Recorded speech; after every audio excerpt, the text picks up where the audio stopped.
Aveugle depuis 18 ans, j'ai ouvert les yeux pour la première fois.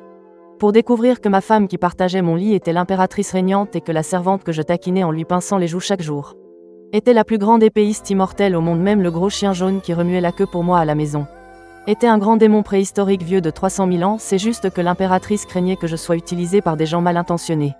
Alors elle a demandé aux gens du palais de se faire passer pour de simples citoyens, mais ce qu'elle n'avait jamais imaginé, c'est que je n'étais pas vraiment aveugle, mais que j'avais volontairement scellé mes yeux et ma conscience divine. Car ayant transmigré dans un livre, j'ai éveillé le système du sein de l'épée aveugle, il me suffisait de sceller ma vue pour devenir continuellement plus fort. Je pouvais aussi obtenir des récompenses exceptionnelles du système au début quand je suis devenu aveugle. Comme je n'étais pas habitué et que je n'avais aucune cultivation, j'ai failli mourir de faim dans la rue et c'est à ce moment-là que j'ai rencontré une jeune fille d'une grande famille prétendant vouloir échapper à un mariage arrangé. Elle m'a demandé de l'épouser pour berner ses parents, moi qui étais sur le point de mourir de faim, je ne pouvais rêver mieux. J'ai donc commencé à vivre une vie heureuse. Ce jour marquait la 10e année depuis que j'avais scellé ma vue. Une notification du système a soudainement retenti dans mon esprit, j'ai eu une chance incroyable. J'ai tiré une récompense de rang immortel, l'intention d'épée spatio-temporelle en un instant. Une intention d'épée aussi déferlante qu'un tsunami n'a laissé échapper qu'une infime partie, fendant une immense crevasse dans le ciel sur des milliers de kilomètres. Une seule épée pour fendre les cieux, j'ai été si choqué que je me suis empressé de contenir mon aura, me répétant silencieusement tant que je ne suis pas encore invincible. Je dois rester discret, monsieur, vous n'avez rien. La servante Su King-Kyu est entrée en trombe, le regard plein d'inquiétude. Que pourrait-il m'arriver? J'en ai profité pour lui pincer sa joue rebondie et lisse. Sentant la douceur sous mes doigts, une idée m'est soudainement venue. King-Kyu, veux-tu apprendre l'art de l'épée? Su King-Kyu a couvert ses joues écarlates et a hoché la tête timidement. Je veux apprendre, je veux protéger madame et monsieur. À ces mots, j'ai mis mes mains derrière mon dos, l'air songeur. Il y avait autrefois un vieil homme à barbe blanche qui disait que j'avais une ossature exceptionnelle, que j'étais un génie des arts martiaux comme on en voit un sur 10 000. Il m'a donc transmis un classique de la voie de l'épée intitulé 5 ans d'escrime, 3 ans d'annales. Il a aussi dit qu'il était le grand maître de l'épée Li Shungang et s'est même vanté que le ciel n'aurait pas créé Li Shungang pour que la voie de l'épée reste une nuit éternelle. J'ai pensé que c'était un vieil escroc, j'ai feuilleté le livre et l'ai utilisé pour caler un pied de table. Mais certaines des leçons sur la voie de l'épée dans le livre n'étaient pas si mauvaises. Je vais te les enseigner aujourd'hui. Au début, Su King-Kyu faisait juste semblant de jouer le jeu avec moi, feignant d'être très intéressée, mais à mesure qu'elle écoutait, sa respiration est devenue haletante. Une lueur d'illumination est apparue dans ses yeux, une intention d'épée dense s'est condensée autour d'elle en fleurs de lotus azur. Un instant plus tard, elle a été secouée de tout son corps et a brisé son goulot d'étranglement sur le champ. Atteignant le premier rang du royaume de l'ascension des nuages, le cœur de Su King-Kyu était en proie à une tempête. Son regard posé sur moi était rempli de respect, l'empereur est vraiment insondable. Je me suis étiré, ignorant totalement que je venais de créer une experte de très haut niveau. Marmonnant que je devais sortir faire les courses, je suis sorti de la maison. Ce soi-disant petit village était en fait le palais de la suprême harmonie qui avait été rasé et reconstruit. Le premier ministre actuel, Jiang Kangai, qui jouait le rôle de chef du village, regardait la fissure dans le ciel avec un air soucieux. En me voyant arriver avec ma canne, il a vite mis de côté son air majestueux pour me saluer chaleureusement. Je me suis souvenu de la récompense du système, la main qui cherche le dragon et palpe les os, et j'ai voulu tester ses effets divinatoires. J'ai directement plaqué ma paume sur le visage du Premier ministre et j'ai commencé à tâtonner. Jiang Kangai était si furieux que les veines de son front ont commencé à saillir. Lui qui n'était soumis qu'à une personne et au-dessus de dizaines de milliers d'autres, quand avait-il déjà subi une telle humiliation? Toi le vieux, tu as un destin hors du commun, tu aurais dû être riche et puissant, ministre à la cour. Pourquoi te caches-tu ici en tant que chef de village? J'ai froncé les sourcils, j'ai même tiré plus fort sur son nez, lui reprochant de chercher la cause en lui-même.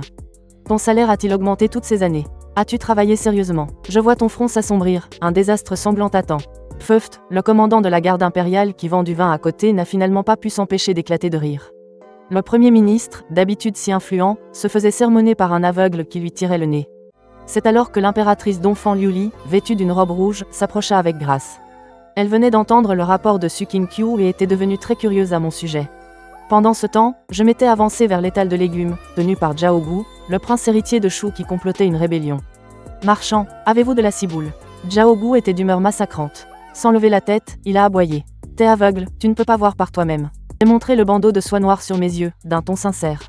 En effet, Jiaogu leva la tête, me vit, et son visage devint instantanément noir comme le fond d'une marmite. Il avait toujours rêvé de se rebeller et de s'emparer de l'impératrice après sa victoire. Me considérant comme son rival, il jeta les légumes avec mépris. Mais il m'entendit soudain dire d'une voix mystérieuse. Mon ami, à ton accent.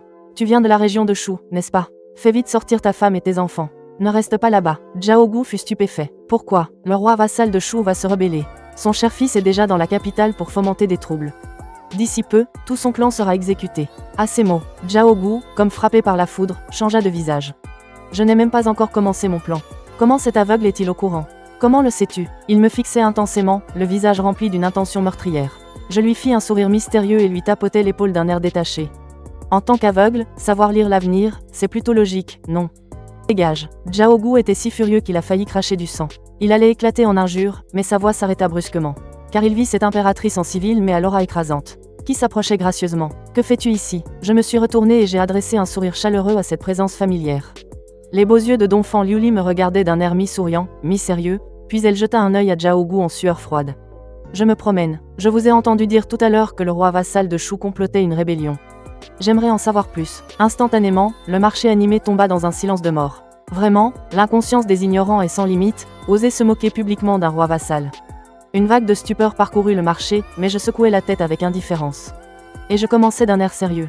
Je ne dis pas n'importe quoi. Il y a 3 ans, à l'avènement de l'impératrice, le roi de Shu, Zhao Yuan, a commencé à amasser des troupes et à s'étendre. Recrutant massivement des hors-la-loi, son ambition était évidente. Aujourd'hui, son fils Zhao Gu s'est même infiltré dans la capitale avec des assassins, n'attendant que le début des troubles. Une armée d'1 million d'hommes marchera à leur droit sur la capitale impériale.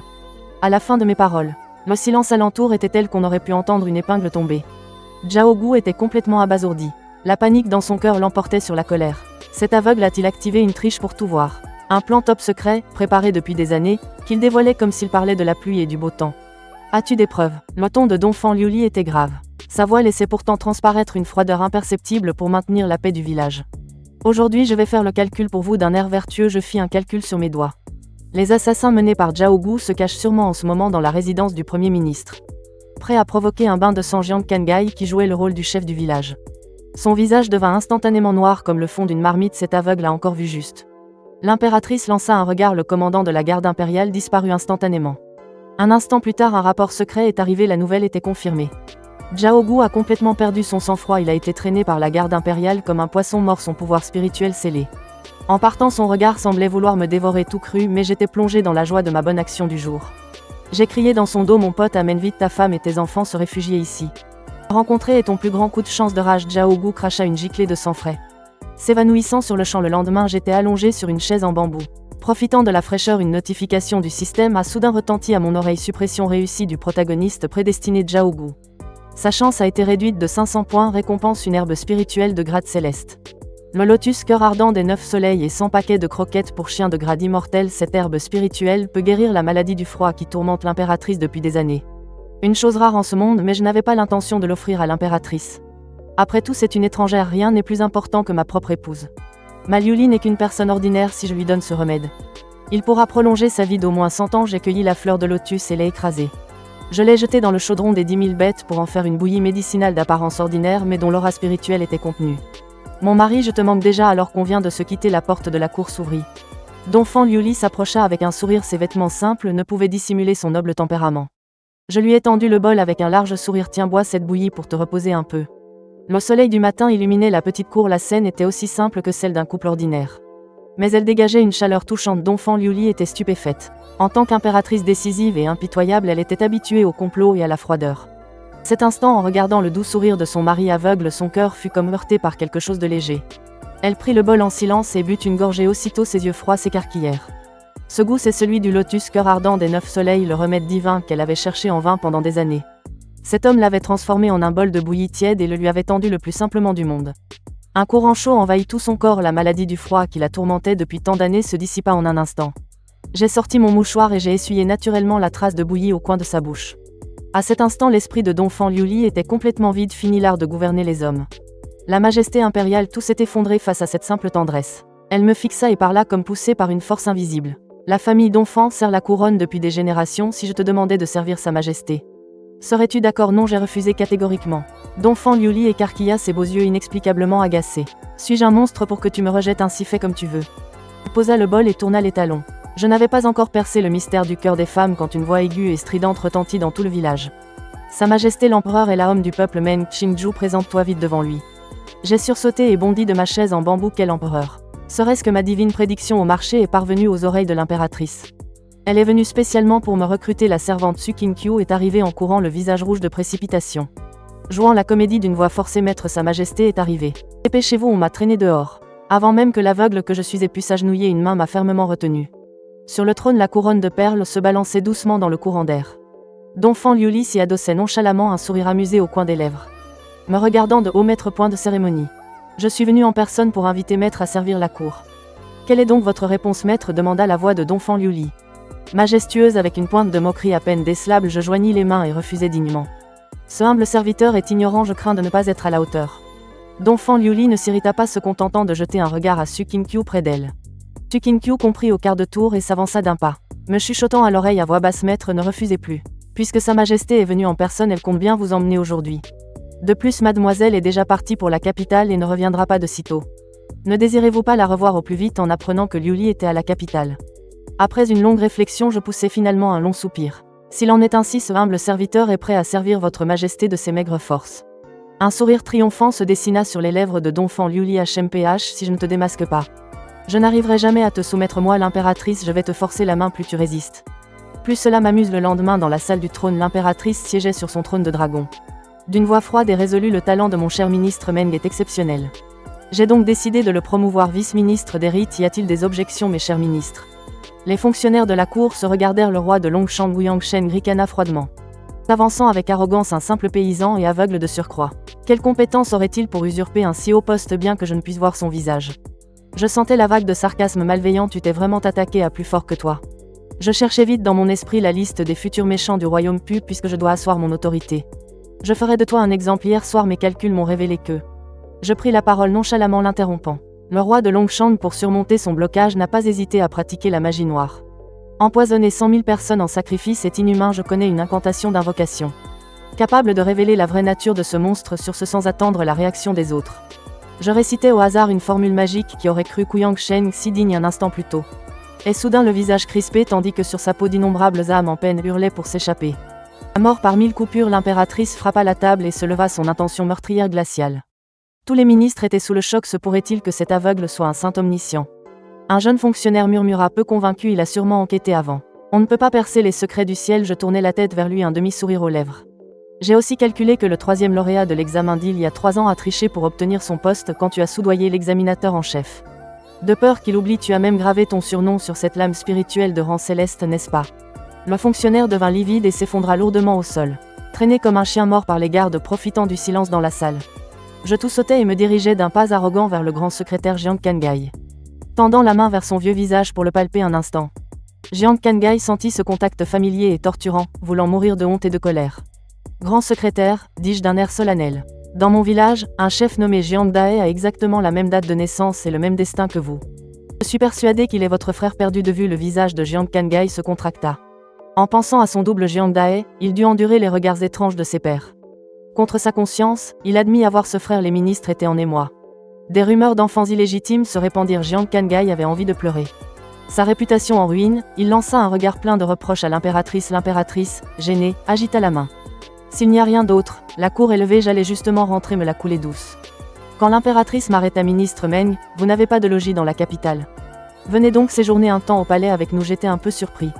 L'impératrice du roman n'est-elle pas froide et fière? Pourquoi est-elle si gentille avec moi?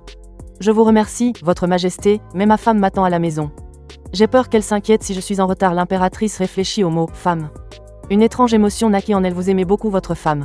Je pris une profonde inspiration et sortis une phrase bateau de mon ancienne vie. Ce bas monde, je n'ai que 3 amours. Le soleil, la lune et toi. Le soleil pour le matin, la lune pour la nuit, et toi, du matin au soir. Le visage de Donphan Liuli devint tout rouge. Elle n'avait jamais entendu une déclaration aussi directe. Son cœur s'emballa et elle s'enfuit, morte de honte. Tout confus, je rentrai dans ma nouvelle maison de la capitale à peine entrée. Un parfum familier vint à moi. Chérie, pourquoi es-tu sortie? Le joli visage de Donphan Liuli rougit et elle répondit d'une voix de moustique. Je me promenais dans la grande cour, comblée de bonheur. Me voilà propriétaire dans la capitale. Soudain, un gros chien jaune surgit et m'aboya dessus. Va-t'en, je le repoussai d'un coup de pied. Tu n'as pas Dieu pour voir. Que le maître de la maison est rentré. La bête divine gardienne du grand djinn, le seigneur aux yeux scintillants, roula 2 fois et demi sur le sol, stupéfait. Lui, un seigneur divin, pris pour un chien de garde par cet imbécile. Alors qu'il s'apprêtait à m'attaquer avec un regard féroce, je perçus une menace. Je libérai alors une once d'intention d'épée spatio-temporelle. Le poil du grand chien jaune se hérissa aussitôt. L'intention meurtrière suprême de l'épée le glaça d'effroi. Il devint docile en une fraction de seconde. Remuant la queue frénétiquement en léchant le bas de mon pantalon, je souris en lui caressant la tête. Il suffisait de faire ça dès le début. À côté, Su King-kyu était abasourdi. Comment cette bête divine peut-elle être plus servile qu'un vrai chien le lendemain matin? Je plantai tous les trésors du système dans la cour, puis sortis des croquettes de rang immortel que je versais dans sa gamelle. Le jaune, à manger le seigneur aux yeux scintillants fulminait. J'ai autrefois suivi l'empereur fondateur à la conquête du monde même si ma force est aujourd'hui diminuée. Et que je suis un chien, je ne mangerai jamais ces croquettes humiliantes moi, le jaune, je préfère mourir de faim la seconde d'après. Ma main plongea sa tête dans la gamelle, l'odeur enivrante explosa dans ses sens. Lignée de 10 000 bêtes spirituelles, sang pur de bêtes divines. Il resta hébété un instant, puis se jeta sur la nourriture et se mit à dévorer. Sa queue battait l'air à toute vitesse, oh là là, que c'est bon. À ce moment, les deux jeunes femmes sortirent lotus du cœur ardent des 9 soleils, herbe de la tige des ténèbres. Et l'arbre du cœur du Dao Sukinkyu se frotta les yeux. Pensant qu'elle rêvait d'enfant Liuli, elle, chancela. Elle a failli tomber en voyant la bête divine protectrice de la nation qu'elle vénérait comme un dieu. Retenue par une simple laisse de chien, la tête plongée dans une gamelle, dévorant frénétiquement son repas. Comme si elle n'avait jamais rien mangé de sa vie, le divin seigneur éblouissant était affalé sur le sol. Tirant sa longue langue, son visage de chien autrefois majestueux était maintenant rempli d'une humble attente. Voyant cela, Sukinkyu s'empressa de lui arracher cette misérable gamelle et la jeta de côté. De son anneau de stockage, elle sortit un morceau de chair de bête exotique nimbée d'énergie spirituelle. Seigneur divin, vous êtes le trésor de la nation. Comment pouvez-vous manger une telle pitance? Ceci est de la viande spirituelle de premier choix spécialement offerte pour vous par le ranch. En disant cela, elle s'apprêtait à défaire la laisse, mais le grand chien jaune lui lança un regard plein de mépris. Sur ce morceau de viande spirituelle pour lequel le monde extérieur se battrait, tout en maugréant intérieurement. Ce truc ne suffirait même pas à me caler une dent, comment pourrait-il rivaliser avec cette gamelle divine? Sous le regard stupéfait de Sukinkyu, le grand chien jaune remit de lui-même la laisse autour de son cou avec sa patte. Puis, il se dandina jusqu'à mes pieds en se frottant contre moi, agitant la queue frénétiquement. Émettant de sa gorge un gémissement suppliant. Meng Qingju, quelle potion magique as-tu bien pu donner au grand jaune? Demanda d'enfant Liuli en descendant les marches. Ses yeux remplis de confusion, elle n'arrivait vraiment pas à comprendre. Comment cette bête issue de la lignée des Tchilines et des Phénix, même transformée en chien, qui est une bête divine protectrice hors du commun, a-t-elle pu perdre toute sa dignité en moins d'une journée? Ce n'est rien, c'est sûrement que j'ai pris le coup de main en élevant des chiens dans mon village natal. Dis-je en souriant et en caressant la tête du chien d'un geste habile et naturel. Les chiens de mon village m'adorent, il a probablement senti qu'on s'entendait bien. Le coin des lèvres de d'enfant Liuli tressaillit. Comme elle ne pouvait pas révéler l'identité du Seigneur divin, elle ne put que ravaler ses soupçons et se tourna vers les plantes luxuriantes et chatoyantes de la cour. Elle demanda d'un ton sérieux. Et ces herbes et plantes spirituelles? Ne me dis pas qu'elles aussi ont une affinité avec toi. J'étais déjà préparée à cette question. Je répondis au hasard. Quelles herbes spirituelles? Ce matin, un vieil homme barbu vendait des légumes à la porte, et vu son grand âge, il m'a fait pitié. Alors j'ai tout acheté et je les ai plantés. Ma chérie, tu ne m'en voudras pas d'avoir gaspillé de l'argent, n'est-ce pas? D'enfant Liuli regarda ces quelques plants de lotus cœur ardent des 9 soleils et d'herbe ombre spectre qui valaient la moitié de la capitale. Elle sentit une veine palpiter sur sa tempe. Quel vieil homme vendant des légumes. C'était clairement un dieu de la fortune. Mais en songeant qu'elle-même avait de nombreux secrets, elle n'insista finalement pas. Après le petit déjeuner, d'enfant Liuli partit précipitamment sous prétexte d'affaires officielles, tandis que Sukinkyu resta prête à m'accompagner au ministère des rites. Maître, la tenue de cour envoyée hier du palais. Voulez-vous l'essayer? Demanda Sukinkyu en passant la tête par l'entrebâillement de la porte. Elle tenait dans ses bras une robe de fonctionnaire brodée d'un dragon de 3e rang. Il faut être formel pour rencontrer un supérieur. Bien que nous, adeptes de la voie de la prudence, prenions la discrétion, une certaine bienséance est de mise. J'acquiesçais. Sukinkyu semblait s'être complètement adaptée à son rôle de servante. Elle m'aida méticuleusement à me vêtir. Ses mains, qui d'habitude maniaient l'épée, étaient maintenant souples et délicates. Le bout de ses doigts effleurant parfois ma poitrine musclée fit rougir instantanément l'immortelle épéiste d'ordinaire si froide. Elle retira sa main comme si elle avait reçu une décharge électrique. Laissez, je vais le faire moi-même. Je n'ai pas l'habitude qu'on me serve. Non, insista Sukinkyu, étrangement déterminée. Les joues fumantes comme une bouilloire en ébullition, elle continuait maladroitement de m'aider à ajuster mon col. Après s'être affairée pendant 2 bonnes heures, elle poussa enfin un long soupir de soulagement. Une fine sueur perlait sur son front. Je saisis ma canne d'aveugle. Et sentant la texture impeccable de la robe de fonctionnaire, je souris. Allons-y, au palais du Premier ministre. En marchant dans les rues, mes oreilles sont assaillies de toutes sortes de rumeurs. Tu as entendu, le nouveau favori de l'impératrice est un aveugle. Un ministre adjoint de 3e rang, TSS, si le véritable seigneur impérial l'apprenait. Il serait si furieux qu'il en détruirait le palais. Sukinkyu portait un chapeau de bambou. Écoutant ces discussions absurdes, j'ai failli lever les yeux au ciel. Comment ces simples mortels pourraient-ils savoir que le soi-disant nouveau favori et le seigneur impérial sont la même personne? Pourtant, dans l'ombre de la capitale prospère, une intention meurtrière grandissait en silence. Dans une grotte sombre hors de la ville, Jiaogu cracha violemment une bouchée de sang. Son regard était d'une noirceur terrifiante, l'avatar qu'il avait créé avec d'innombrables ressources avait été percé à jour et détruit d'un seul regard par cet aveugle, ce qui lui fit sentir une menace sans précédent. Meng Qingju, tu as signé ton arrêt de mort. Serrant les dents, il activa le disque de communication, et dans un jeu de lumière, une femme à la silhouette enchanteresse vêtue d'une robe violette apparut lentement. Sa taille de guêpe et sa peau blanche semblaient particulièrement séduisantes à la lueur des bougies. Son regard langoureux était pure séduction. Woody, tue quelqu'un pour moi. Le seigneur impérial du Grand Jin, Meng Qingju, Zhao Gu réprima la convoitise dans son regard. Une fois la mission accomplie, je te garantis que tu retrouveras ton frère. La femme nommée Woody, l'air ému, accepta la mission d'une voix tremblante.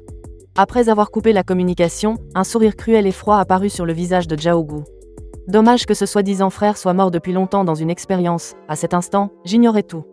J'étais déjà entré dans le bureau du Premier ministre Jiang Kangai, mes respects, monsieur le Premier ministre. J'allais le saluer, mais Jiang Kangai, comme effrayé, bondit pour me soutenir. Son sourire était pire qu'une grimace, monsieur le ministre adjoint, point de cérémonie. Asseyez-vous vite, il n'attendait qu'une chose, que moi, ce fléau, je parte au plus vite. Cela m'arrangeait bien, je m'assis avec un large sourire. Je viens d'arriver, si vous avez des ordres à me donner. N'hésitez pas à me solliciter, monsieur le ministre, je suis tout à fait désœuvré. Jiang Kangai agita les mains frénétiquement, pensant en lui-même. Qui oserait vous donner des ordres, au moment où je m'apprêtais à prendre congé? Un parfum subtil emplit soudain l'air. Attendez, une femme d'une beauté ensorcelante s'avança lentement. Ses doigts fins se posèrent légèrement sur mon épaule, effleurant à peine ma poitrine. Sa voix était douce jusqu'à la moelle. Monsieur, restez un instant. Écoutez ce que cette humble servante a à dire. Cette femme était l'assassin Woody, sous le nom de Lydie. Elle était convaincue qu'avec ses charmes, s'occuper d'un aveugle sans aucune cultivation serait un jeu d'enfant. Je fronçais les sourcils. Reculant discrètement d'un pas, j'essayais d'échapper à cette offense soudaine. Mais peu importe comment je bougeais, sa main douce me suivait comme une ombre. Qui êtes-vous, je vous prie? Je suis Lydie, administratrice de 6e rang au ministère des Rites, sourit Woody. Ses yeux brillaient. À côté, Jiang Kangai sentit son cœur battre la chamade. Il était stupéfait, cette fille est vraiment audacieuse. Oser séduire ouvertement l'homme de l'impératrice en plein jour, elle devait vraiment vouloir mourir. Le visage de Su King-kyu était déjà d'un froid glacial, sa main sur l'épée tremblait légèrement. Une lueur orageuse couvait dans ses yeux, juste au moment où j'allais réagir. Woody retira soudainement sa main, reculant avec grâce à une distance de sécurité. Le jeu du chat et de la souris est le plus à même de troubler un jeune homme naïf. Malheureusement, elle a mal calculé une chose, même si je suis aveugle. Mon cœur ne l'est pas, cette femme est une vraie manipulatrice. J'ai reculé d'un demi-pas discrètement, les alarmes sonnant dans ma tête. Cette tactique de d'abord franchir les limites pour ensuite reculer pour mieux avancer. C'est le manuel parfait de la fausse ingénue et bien sûr. Woody a instantanément pris une expression sérieuse et professionnelle en regardant Jiang Kangai. Seigneur grand secrétaire, si la nouvelle se répand que le seigneur attendant Meng est oisif dès sa prise de fonction, cela pourrait nuire à sa réputation. Vous avez mentionné les préparatifs pour le banquet d'anniversaire de Sa Majesté. Pourquoi ne pas laisser votre subordonné assister le seigneur attendant pour accomplir cette tâche? Ces paroles étaient d'une perfection sans faille. En apparence, elle s'inquiétait pour mon avenir, mais en réalité, elle resserrait son étau. Je n'ai pu m'empêcher de soupirer intérieurement. Le calcul le plus habile est toujours celui qui prétend agir pour votre bien. Jiang Kangai n'osait manifestement pas décider pour l'empereur, mais en voyant mon visage impassible, elle a souri avec résignation. Très bien. Faisons comme tu dis. L'organisation de ce banquet d'anniversaire, une tâche épuisante m'est donc tombée dessus.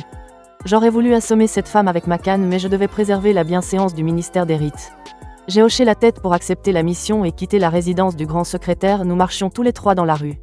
L'atmosphère était étrangement tendue. Woody était tout sourire. Sa voix était cristalline comme une clochette d'argent. Seigneur attendant, il reste moins de 7 jours avant l'anniversaire de Sa Majesté.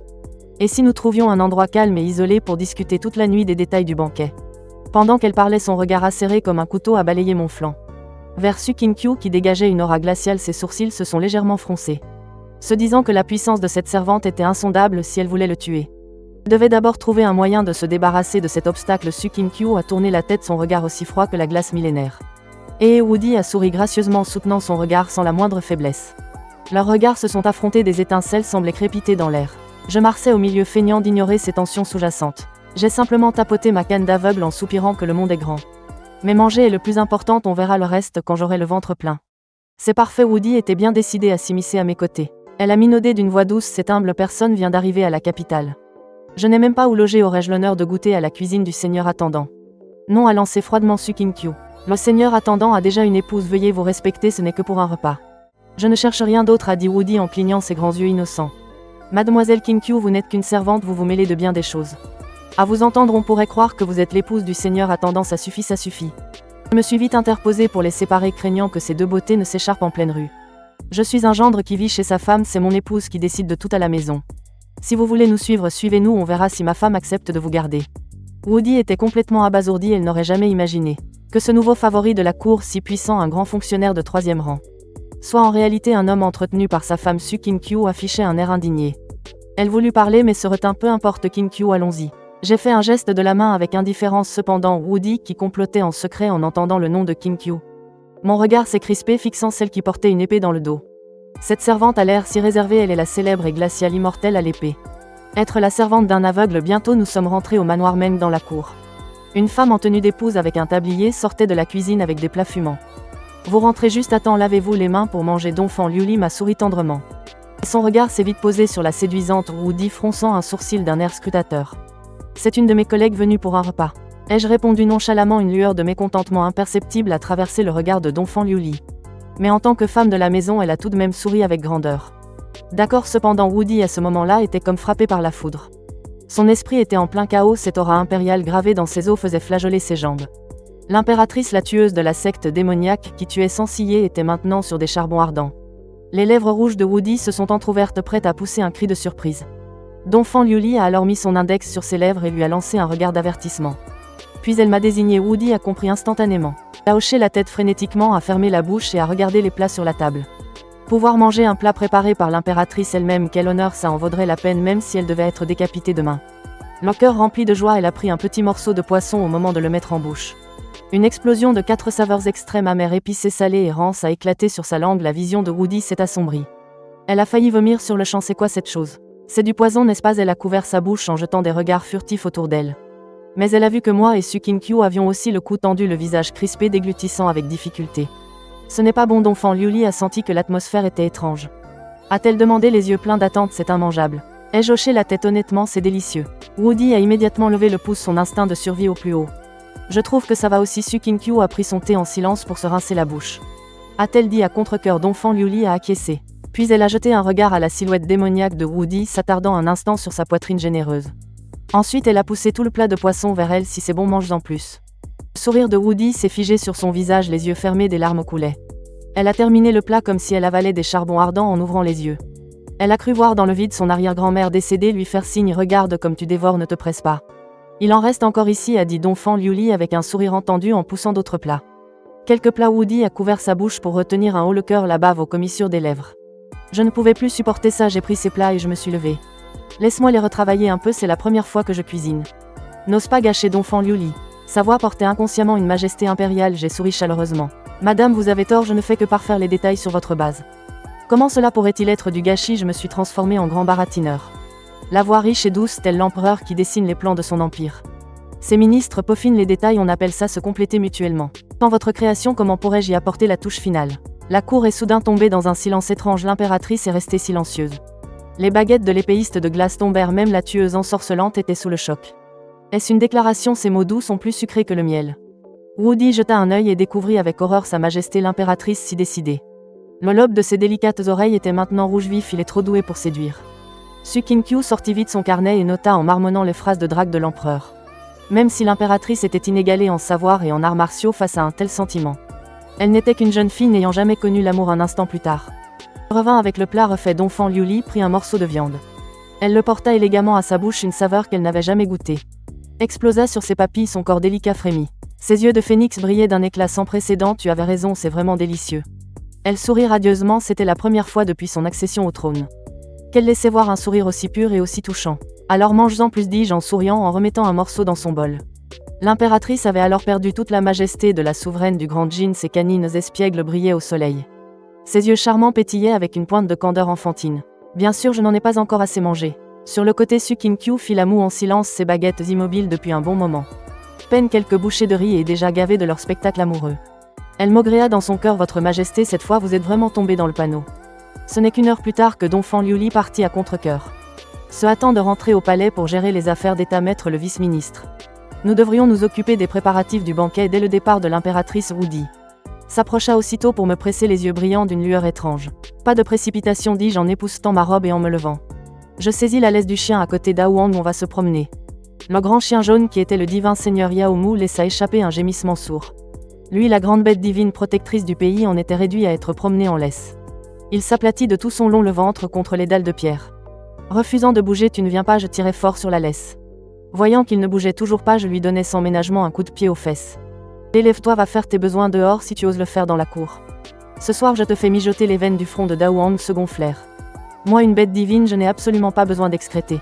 Il était sur le point d'exploser quand il m'entendit dire nonchalamment. Je compte jusqu'à 3 si tu ne te lèves pas, plus jamais une seule croquette pour toi. La seconde d'après, la bête divine, si fière et inflexible, se redressa d'un bond, remuant la queue frénétiquement et léchant le bas de mon pantalon pour me flatter. La dignité, qu'est-ce que c'est face à des croquettes spéciales? Un chien n'est pas si mal satisfait, je sortis promener Dao Wang. Su King-Kyu et Woody se regardèrent et n'eurent d'autre choix que de suivre impuissante. Au même moment, le grand général Qin Fengguo, pilier du Grand Jin, entrait dans la capitale couvert de poussière. C'est d'une audace inouïe, le visage de Qin Fengguo était livide. En mission secrète, il découvrit que près de la moitié des généraux s'étaient ralliés en secret aux rebelles Zhao Yuan. Il n'eut même pas le temps d'ôter son armure et rédigea un rapport secret à cheval. Il ordonna à son confident de le présenter d'urgence à l'impératrice et après avoir fait tout cela, il décida de rendre visite d'abord à Meng Qingzhou pour tenter d'obtenir de cet homme étrange porteur de la prophétie du saint un bon plan pour vaincre définitivement Zhao Yuan juste au moment où Qin Fengguo passait au coin de la rue. Il m'a aperçu Meng Qingzhou. Il m'a salué à haute voix, à ce moment-là je tenais la laisse du chien. Me plaignant à un arbre au tronc tordu, dépêche-toi de pisser, ça fait une demi-journée. Qu'est-ce que tu traînes? Le divin seigneur Yaori regarda autour de lui, se disant qu'il n'y avait personne qu'il connaissait et que cette fille de Su King-Kyu n'irait pas bavarder. Il prit son courage à 2 mains, ferma les yeux et leva très habilement la patte arrière. Au moment où il s'apprêtait à savourer cette rare sensation de libération, la voix familière de Qingzhou frappa le grand chien jaune comme un coup de tonnerre. Son corps se raidit, ses pupilles tremblèrent. Mais l'élan était si fort qu'il ne pouvait pas s'arrêter. Il ne pouvait que continuer à uriner tout en tournant machinalement sa tête de chien sans âme. Leurs regards se croisèrent, Qin Fengguo se figea sur place. Il se frotta même les yeux, se demandant s'il n'était pas encore réveillé des tempêtes de sable de la frontière. C'était le divin seigneur Yao Mu qui avait protégé le Grand Jin pendant 100 ans et maintenant il s'accroupissait sur le bord de la route pour uriner comme un chien errant. Le grand chien jaune retira vivement sa patte, le regard indifférent comme un Bouddha qui aurait percé les secrets du monde. Une amitié de longue date fut complètement brisée dans cette flaque d'urine. Seigneur Fengguo, je sens quelqu'un approcher. Souriant, il posa sa main sur l'épaule de l'autre forgeron. Comment se fait-il que tu sois aussi dans la capitale? Viens, je t'offre un verre. Le visage de Qin Fengguo se crispa. Il rit sèchement. Je suis venu dans la capitale pour voir de la famille. À côté, Woody était abasourdi, complètement pétrifié. C'était le grand général Qin, surnommé le boucher d'hommes, qui avait anéanti 6 royaumes en une seule bataille. Le plus puissant de la dynastie du Grand Jin, comment pouvait-il se montrer si humble et réservé devant Meng Qingzhou? Ce Meng Qingzhou ne serait-il pas un maître épéiste reclus? Su King-Kyu me tira opportunément par la manche, me rappelant à voix basse: maître, n'oubliez pas les affaires officielles du banquet d'anniversaire. Oui, je me suis frappé le front. Je dis à Qin Fengguo avec un air désolé: aujourd'hui je suis malheureusement occupé par des affaires officielles. Frère Qin, une autre fois nous boirons jusqu'à plus soif. Je tirai sur la laisse et me préparais à repartir. À ce moment précis, une notification claire du système retentit soudain à mon oreille. Vous avez réussi à réprimer le protagoniste du destin Zhao Gu, réduisant sa valeur de chance de 800 points. Récompense obtenue: technique de niveau immortel, un ki se transforme en 3 pur. Récompense obtenue: 20 ans d'expérience de cultivation pure en un instant. L'énergie spirituelle dans mon corps, comme du magma en ébullition, a déferlé à travers mes méridiens avec une force irrésistible. La sensation de puissance du stade avancé du royaume Fuai, où un doigt peut briser les cieux et une épée anéantir les démons, a rempli tout mon corps. Ce qui m'a encore plus surpris, c'est que cette technique de niveau immortel a créé 3 clones possédant chacun 60% de la force du corps principal. Et leurs esprits étaient connectés. C'était vraiment un cadeau généreux de la part de ce porte-bonheur de Zhao Gu. De retour à la résidence, Woody et moi nous sommes assis face à face sous le pêcher en fleurs, discutant des détails. Pendant ce temps, Zhao Gu, loin à l'extérieur de la ville, venait d'apprendre que son contact à la frontière avait été éliminé, son visage déformé par la colère. Tout est de la faute de ce maudit aveugle, halta-t-il. Il sortit de sa poche un étrange globe oculaire à double pupille, une relique laissée par un ancien être puissant. Une fois marqué, il n'y a aucune échappatoire. Il ricana et activa une technique secrète faisant apparaître lentement un écran de lumière. Il voulait voir si Woody, qu'il faisait chanter avec la vie de son frère, avait réussi à obtenir des informations. Mais la scène projetée le frappa comme la foudre dans une cour où volaient les fleurs de pêcher. Woody tenait son joli visage entre ses mains, regardant avec admiration le beau jeune homme vêtu de satin noir. Monsieur, pour le banquet d'anniversaire de l'impératrice, quel cadeau avez-vous préparé? Sa voix était douce et suave, sans la moindre trace de l'acuité d'une tueuse. Je n'ai pas encore décidé. Le jeune homme sourit légèrement, telle une brise printanière. Alors monsieur, votre chien est si obéissant, comment l'avez-vous dressé? S'il n'obéit pas, il n'a pas à manger. Ils échangeaient ainsi questions et réponses. Au milieu des pétales tombants, une atmosphère romantique débordait presque de l'écran. Le regard langoureux de Woody à l'écran était celui d'une femme éperdument amoureuse. Flirtant avec son amant PFF, Zhao Gu cracha une bouchée de sang. Sa vue se voila et il faillit mourir de rage sur le champ. Son atout maître qu'il avait mis tant de mal à former se jetait aux pieds d'un autre sous ses yeux. Son ennemi juré Zhao Gu regardait la scène idyllique sur l'écran lumineux. Tremblant de colère de tout son corps, il tomba à la renverse. Renversant le paravent derrière lui, Woody n'oserait jamais me trahir. Il doit y avoir une autre explication, il se releva avec difficulté. Forçant un sourire froid et contraint, mais son regard était si sombre qu'il semblait pouvoir pleurer des larmes de fiel. C'est ça, elle est sûrement en train de séduire Meng Qingju pour briser ses défenses. Mais cette excuse tirée par les cheveux lui paraissait absurde à lui-même. Il n'y a personne d'autre dans cette cour, pourquoi diable le séduire? Un coup de couteau suffirait non pendant ce temps sous le péché. Woody reposait toujours son menton sur ses mains, ses yeux envoûtants remplis d'attente. Monsieur, comment pensez-vous que le banquet d'anniversaire de l'impératrice devrait être organisé? Je ne pus m'empêcher de rire. À mon avis, c'est très simple, pour le dire franchement, ce n'est rien d'autre qu'une fête d'entreprise. D'abord annoncée au monde entier, pour symboliser une célébration universelle, puis inviter tous les dignitaires à un banquet. Après le repas, organiser quelques spectacles pour l'ambiance et tout le monde fait la queue pour offrir des cadeaux. Enfin, organiser un tournoi d'arts martiaux, poésie, chant, danse, opéra. Faites le tour de tout ça et le tour est joué. Je sortis nonchalamment une tablette de jade déjà prête et la lui tendis. Il suffit de suivre le plan qui y est inscrit. Woody reçut la tablette de jade comme un trésor inestimable. Elle la plaça sur son front pour l'examiner en détail, s'exclamant d'admiration. Monsieur, votre talent est immense, un tel arrangement est vraiment du jamais vu. Tout en faisant des éloges, elle profitait du moment où sa tête était baissée pour me lancer continuellement des œillades pleines de passion, portant ses regards à faire fondre n'importe quel homme. N'eurent aucun effet sur l'aveugle que je suis. Woody se frotta le coin des yeux endoloris à force de cligner. Une amertume l'envahit, c'était littéralement jeter des regards séducteurs à un aveugle. Je tâtonnais ma canne d'aveugle, les sourcils légèrement froncés dans l'intrigue originale. Il n'y avait pas de dame de compagnie nommée Woody, mais il y avait une tueuse célèbre dans le monde des arts martiaux aussi appelée Woody. Woody, que pensez-vous du prince Zhao Gu? Je la sondais d'un air détaché. Woody fut d'abord surprise. Puis son visage afficha du mépris et son ton devint étrangement froid. Ce n'est qu'un fils à papa arrogant et prétentieux qui vit en profitant de son statut pour intimider les autres. Une vraie perte d'oxygène en parlant de ça. Elle tourna la tête vers moi et sa voix redevint douce comme l'eau. Un crapaud comme Zhao Gu n'arrive pas à la cheville de monsieur. J'acquiesçais en silence. Woody était extraordinairement douée pour les arts de l'âme. Elle aurait même pu devenir une grande maîtresse du royaume de l'aube, mais le destin des beautés est souvent tragique. Elle ignore encore que son propre frère est mort depuis longtemps et continue de servir stupidement Zhao Gu. De l'autre côté de l'écran, Zhao Gu, le visage rouge de colère, poussa un hurlement furieux. Il fracassa la coupe des 9 dragons d'une valeur inestimable et rugit en direction de l'ombre. Jian Lao va me les tuer. Zhao Gu savait que l'impératrice avait nommé un vice-ministre, mais ce genre de détails ne s'y intéressait pas, ignorant que Meng Qin et Meng Qingju étaient la même personne. Pensant que Woody l'avait trahi, Zhao Gu se mit à hurler de rage. Un vieil homme décharné vêtu d'une robe taoïste du yin et du yang, portant une ancienne épée de bronze rouillée, apparut en silence et demanda d'une voix placide: Woody aussi. Cette garce me suit depuis 5 ou 6 ans et je ne lui ai même pas touché la main. Elle se tenait toujours à 5 ou 6 mètres de moi. Elle ne m'a jamais dit un seul compliment. Chaque fois qu'elle me voyait, elle activait ses techniques de poison comme si j'étais un voleur. Mais avec Meng Qingju, son attitude est tout autre. On dirait qu'elle est prête à se jeter dans son lit. Non, dit Zhao Gu avec un sourire tordu, changeant d'avis. Tuer Meng Qingju, anéantissez la cultivation de Woody et ramenez-la moi, je veux lui faire comprendre le prix de la trahison. Bien. Jian Lao hocha la tête, ni humble ni arrogant, ses yeux étroits vides de toute émotion. L'instant d'après, il avait disparu. Après un moment, Zhao Gu se frotta le menton pensif. Se pourrait-il que Woody ne connaisse pas Meng Qingju? Après tout, elle ne l'a jamais vu. Bah, peu importe, se dit Zhao Gu en secouant la tête. De toute façon, je ne convoite que son corps. Si la manière douce ne marche pas, j'emploierai la force, le bien ou le mal, je m'en fiche. Pendant ce temps, une nouvelle notification du système retentit aux oreilles de Meng Qingju. Zhao Gu est fou de rage, il a subi un choc mental et a perdu la raison.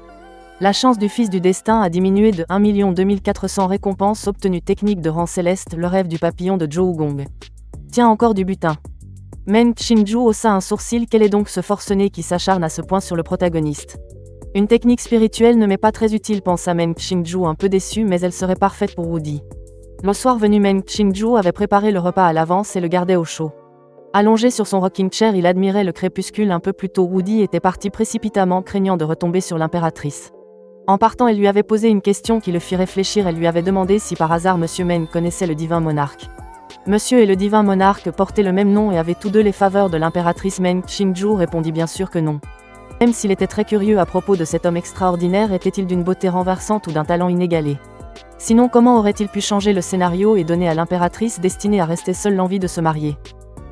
Après mûre réflexion, Meng Qingju décida de ne pas creuser davantage. Les personnages secondaires finissent souvent par en savoir trop et se retrouvent pris dans des conflits qui les dépassent. Tués dans les luttes entre les héros et les méchants, mieux vaut ignorer les affaires du monde et se concentrer sur ses petites lectures. Qu'est-ce que ça peut bien me faire, se dit Meng le nonchalant qui pour une fois se sentait d'humeur à parler. Kinkyu, laisse ton maître t'enseigner les écritures de la voix de l'épée. Su Kinkyu, qui s'entraînait en cachette, accourut aussitôt ravi. Merci maître. La petite gourmande, ayant déjà goûté à la friandise, était alléchée. Elle apporta vite un petit tabouret et regarda Meng Qingzhou avec des yeux implorants. Je vais t'enseigner un traité d'escrime de rang céleste, bien sûr. C'est un gentil vieil homme à la barbe blanche qui me l'a appris, dit Meng Qingzhou en se raclant la gorge. Su Kinkyu fit la moue. Un vieil homme à la barbe blanche, vraiment il me prend pour une idiote. Mais elle ne douta pas, un sage connaît toutes les choses sous le ciel, y compris les techniques de cultivation. Maître est un sage, donc c'est logique. Le seigneur divin Yaori, enchaîné, ouvrit paresseusement un œil, son visage de chien affichant un mépris total. Bah, quelle comédie, un vieil homme à la barbe blanche, mon œil, il est lui-même le maître épéiste. Le seigneur divin Yaori prit un air profond et là, comme s'il avait tout compris. Hélas, ce seigneur divin a trop tué par le passé, commettant des péchés impardonnables. Je ne peux plus parler, sinon je vous démasquerai vous deux, un couple où l'impératrice joue l'épouse vertueuse et le maître épéiste joue le gendre aveugle et entretenu. Ce seigneur divin est épuisé, rien qu'à les regarder. Peu à peu le soleil disparut sous l'horizon et la pleine lune s'éleva parmi les étoiles. La porte de la cour s'ouvrit. Donphan Liuli, vêtu d'une simple robe blanche, le visage marqué par la fatigue. Tu es rentré. Kinkyu réchauffe le repas et apporte la soupe de lys et de champignons blancs que j'ai préparée. En entendant le bruit, Meng Qingzhou fit un geste de la main et dit bien. Su Kinkyu, qui méditait à genoux sur les classiques de l'escrime, se leva, s'inclina et retourna à la cuisine pour servir les plats.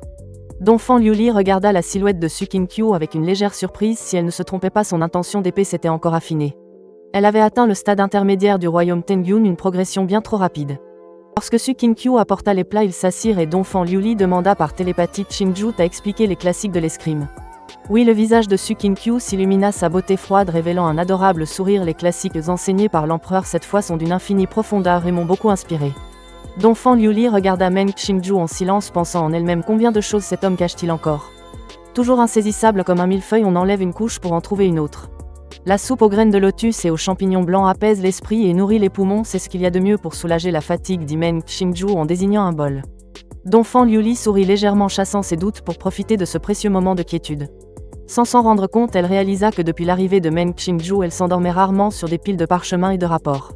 Chaque fois qu'elle rentrait dans cette petite maison, le sentiment d'urgence de Donphan Liuli disparaissait inexplicablement. Un poste tranquille n'est pas fatigant, dit Donphan Liuli calmement. Tu peux tromper les autres, mais pas moi. Ce fauteur de troubles de Zhao Yuan avec son ambition sème le chaos dans le Grand Jin. En tant que sujet de l'impératrice, ta charge de travail va naturellement augmenter, dit Meng Qingzhou. Donphan Liuli but une gorgée de soupe et réalisa alors. Les graines de lotus dans le bol provenaient du lotus cœur ardent des 9 yang et le champignon blanc était aussi une plante spirituelle de rang céleste. Sais-tu combien vaut ce bol de soupe, demanda Donphan Liuli en levant les yeux. Meng Qingzhou haussa les épaules. Une plante spirituelle de rang céleste suprême, ça pourrait probablement acheter la vie d'un cultivateur du royaume des places montagnes. L'innocent qui possède un trésor est coupable, alors je vous prie de m'aider à éliminer ces dangers latents. Meng Qingzhou ne voulait pas se donner un air supérieur en disant qu'il pouvait avoir autant de ces choses qu'il le voulait. Donphan Liuli éclata de rire. Tu es vraiment magnanime, chez moi on appelle les gens comme toi un poisson salé, dit Meng Qingzhou en écartant les mains. Donphan Liuli gloussait le clair de lune sur son visage. À cet instant, elle était plus éblouissante que la lune, plus brillante que les étoiles. Dommage que quelqu'un soit un véritable aveugle incapable de voir cette beauté, c'est drôle. Désormais je t'appellerai Meng le poisson salé, dit Donphan Liuli en riant. Meng Qingzhou sourit légèrement. Comme tu voudras. Donphan Liuli termina sa soupe avec un léger sourire. Elle sentit que sa maladie du froid s'était beaucoup améliorée. Le froid dans ses méridiens s'était en grande partie dissipé. Mettre le lotus cœur ardent des 9 yang est bénéfique pour mademoiselle. Est-ce que Su Kinkyu prit l'initiative de parler? Donphan Liuli était trop fière pour demander, mais Su Kinkyu avait pitié d'elle qui endurait chaque nuit la douleur de sa maladie. Je voulais que l'impératrice guérisse au plus vite. D'accord, je t'en préparerai tous les jours, accepta aussitôt Meng Qingzhou. Donphan Liuli, tenant son bol, enfouit sa tête dans sa poitrine généreuse. À ce moment, un visiteur inattendu arriva. On vit Qin Fengguo jeter un œil furtivement à la porte. Le seigneur divin Yaomu Alui Fin cassa aussitôt sa laisse et se dressa sur ses pattes arrière. Il prit son élan et s'envola, frappant précisément la tête de Qin Fengguo d'un coup de patte puissant et lourd. Projetant Qin Fengguo au loin, dégage. Ce vieux salaud est implacable, il vient jusqu'ici pour se moquer de moi. Seigneur divin, je suis venu voir l'impératrice. Qin Fengguo n'esquiva pas volontairement.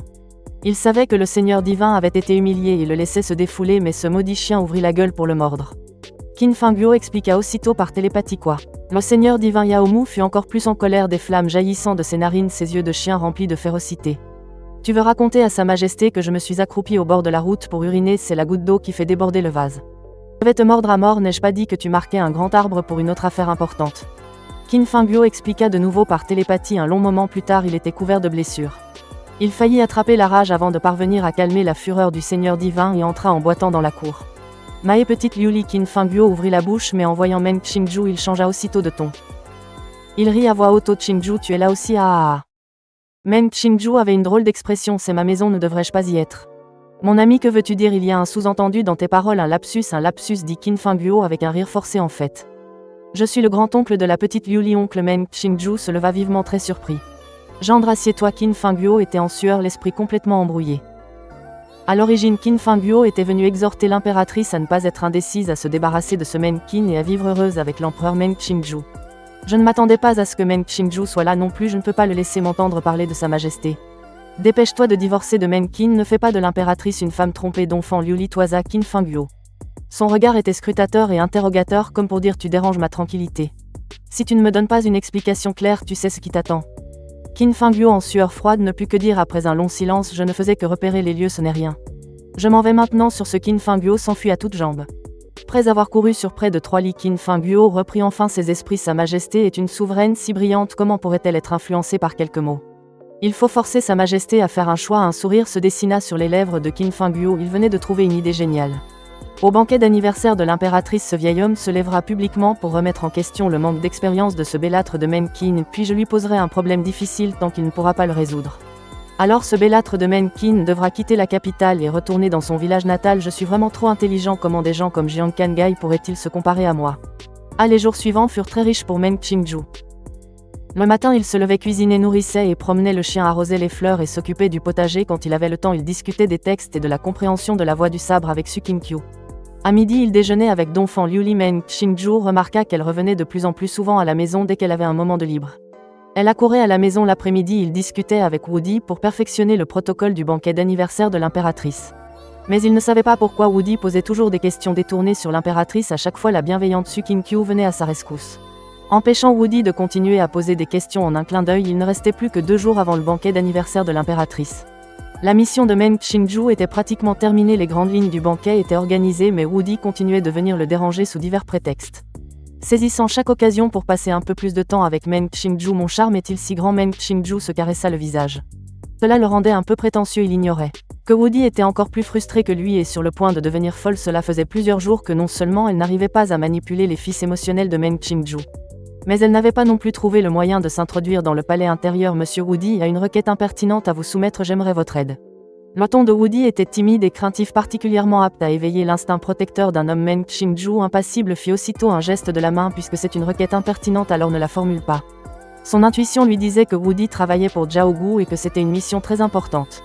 Dans un roman, ce genre d'intrigue serait une quête principale, les personnages secondaires devraient s'en tenir à l'écart sous peine de connaître un destin sanglant. Wudi se figea, ne s'attendant pas à un refus si catégorique, mais elle insista effrontément.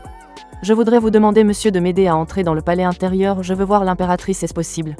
Meng Qingju demanda perplexe. Pourquoi veux-tu voir l'impératrice? Wudi essuya ses larmes d'un air pitoyable. Pour être honnête, monsieur, je suis l'épouse de l'actuel empereur, il a abandonné sa famille pour sa carrière, je veux voir si cet homme sans cœur a une conscience. Nous laissons nous débrouiller seuls, ma fille et moi. Sniff sniff. En parlant, Wudi se mit à sangloter, des pleurs déchirants. Triste à entendre et touchant à voir, Meng Qingju se frotta les tempes. Bien sûr, il ne croyait pas un mot de ce que disait Wudi. S'il n'avait pas connu sa véritable identité à l'avance, il l'aurait peut-être cru ainsi la cible de Wudi et l'impératrice régnante. Repensant à Zhao Gu et au roi de Shu, Zhao Yuan, Meng Qingju comprit toute l'affaire, il savait ce que Wudi voulait faire. Wudi veut assassiner l'impératrice pour provoquer le chaos à la cour, c'est bien une intrigue principale. Heureusement que je suis malin et vigilant, j'ai failli tomber dans le piège. Cette partie de l'histoire n'était pas dans le roman, ce doit être un effet papillon dû à l'effondrement de l'intrigue. Meng Qingju soupira légèrement et dit, ce n'est pas que je ne veux pas t'aider, mais je ne peux rien faire, les appartements de sa majesté. En tant que sujet, comment pourrais-je y pénétrer sans autorisation? Wudi faillit lever les yeux au ciel. N'importe qui pourrait dire ça, mais pas toi, l'homme viril qui a séduit l'impératrice, toi si puissant et magnifique. Fais un caprice à l'impératrice et elle décrocherait les étoiles du ciel pour te les offrir. Un sujet ne peut pas entrer sans autorisation, tu es un sujet loyal, toi tu es un traître qui défie l'impératrice. Alors monsieur, pouvez-vous m'accompagner pour une promenade, dit Wudi. Meng Qingju hésita un instant puis acquiesça, d'accord. Trop longtemps, je ne vous retiendrai pas longtemps, monsieur, sourit Wudi. Une lueur de culpabilité traversa son regard. Puisque je ne peux pas contrôler son esprit, il faudra employer la manière forte, contrôler Meng Qingju par la force. Le forcer à m'emmener dans les appartements de sa majesté pour voir l'impératrice. Après ces quelques jours passés ensemble, Wudi n'avait pas une mauvaise opinion de Meng Qingju. On pourrait même dire qu'elle l'admirait un peu, alors elle ne voulait pas le blesser, mais elle n'avait pas le choix, pour son frère Wudi devait tuer l'impératrice. Allons-y, Meng Qingju se leva. Qingqiu reste ici pour garder la maison. Su Qingqiu hésita, mais madame m'a ordonné de veiller à la sécurité de monsieur. Peu importe, mademoiselle Yudi ne me fera pas de mal. Meng Qingzhou la regarda de côté, n'est-ce pas? Que ce soit une bénédiction ou une malédiction, on ne peut y échapper, mademoiselle. J'espère que vous ferez le bon choix, je ne veux vraiment pas détruire une si belle fleur. Wu Di baissa la tête et dit bien sûr, puis ils se promenèrent dans toute la capitale l'un derrière l'autre et écoutèrent de la musique au théâtre. Ils firent du cheval dans le manège, admirèrent les fleurs et les carpes cueillies dans le jardin. Wu Di ne s'était jamais sentie aussi détendue et heureuse, elle était bien plus vive et joyeuse. Elle ne dégageait plus délibérément une aura de charme tel un elfe agile, mais peu à peu le cœur de Wu Di devint plus lourd. Monsieur la traitait bien et se souciait d'elle en tout, mais elle nourrissait de mauvaises intentions, complotant de l'utiliser pour tuer l'empereur du Grand Jin. Pendant une bonne demi-journée, ils jouèrent jusqu'à être fatigués. Wu Di suggéra d'aller prendre l'air au mont Qingliang à l'extrême sud de la capitale. Meng Qingzhou ne dit rien et hocha silencieusement la tête en soupirant intérieurement. Fallait-il vraiment en arriver là? S'il avait mis tant d'efforts à faire visiter la capitale à Wu Di, c'était pour tenter une dernière fois sa chance. Voir s'il pouvait éveiller sa compassion. Sans surprise, ce fut un échec. Au sommet du mont Qingliang, dans la banlieue sud de la capitale, monsieur, puis-je vous poser une question, demanda Wu Di debout au sommet. Surplombant le paysage de la capitale, Meng Qingzhou hocha la tête. Pourquoi ne pas avoir amené Su Qingqiu? Était-ce intentionnel ou non, demanda Wu Di. Meng Qingzhou se tenait face au vent, les mains derrière le dos, et dit calmement, c'était intentionnel, je ne l'ai pas amené exprès. Au même moment, un homme en imperméable de paille et chapeau conique se tenait sous un kiosque, les bras le long du corps. Sa silhouette était élancée comme une épée. Le vieil homme en imperméable de paille leva légèrement les yeux en tenant son chapeau, son regard traversant les obstacles à plusieurs centaines de mètres de distance. Pour se poser sur le jeune homme en robe verte aux yeux bandés, cet endroit était peu peuplé, loin de la cité impériale du Grand Jin, située à l'extrême sud de la capitale. C'était un site touristique nommé le mont Qingliang, d'où l'on pouvait voir toute la topographie de la capitale en regardant en bas. Un sourire flottait encore sur le visage de Wu Di, mais il se figea peu à peu, tournant le dos à Meng Qingzhou. Elle dit doucement. Monsieur, je sais que vous êtes quelqu'un de bien, vous êtes si intelligent, vous avez dû deviner mes mauvaises intentions, alors pourquoi m'avoir suivi? Personne ne peut vous protéger ici, n'avez-vous pas peur? Meng Qingzhou tenait sa canne d'aveugle, laissant le vent de la montagne souffler dans ses cheveux épais, et dit, puisque je ne peux l'éviter, autant ne pas se donner la peine de le faire. Il craignait les ennuis qui pourraient troubler sa rare quiétude, mais face à une situation, il n'avait pas peur non plus. Sinon, à quoi bon avoir cultivé un tel niveau avant que Wu Di ne puisse continuer? Meng Qingzhou dit calmement, vous ne vous appelez pas Yudi.